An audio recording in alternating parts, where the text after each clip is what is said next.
One of the key ideas in Inception, and the way we treat the relationship between the real world and the dream world, and then indeed the layers of dreams within dreams, is the idea of the time scale being different.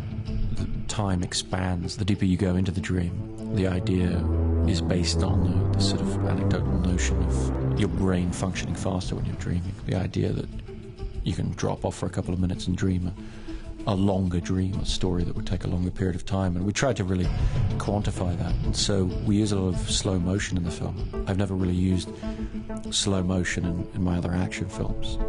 I've never really understood the purpose of it in action films. It seems a purely aesthetic effect. But in Inception, we needed a device to really show the relationship of the way time is playing in one level of the dream versus the way it's playing in the level below. And so we took examples like somebody falling backwards in a chair, where your brain knows pretty clearly how long that would take.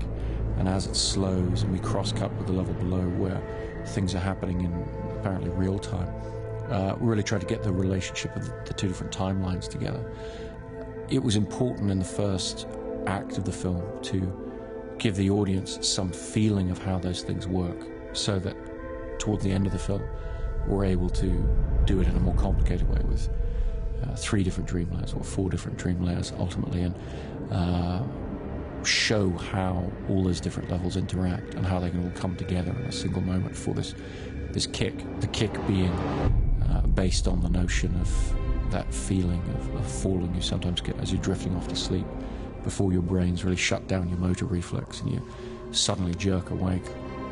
And so Leo waking up in the bathtub in slow motion here was our attempt to really show the feeling of fighting to get out of a dream, the feeling of emerging from a dream, being drawn out, and Leo's face emerging from the water instead of fighting to get out and then snapping back into real time. That was our attempt to really show the experience of being drawn out of a sleeping state, a dream state, into the waking world.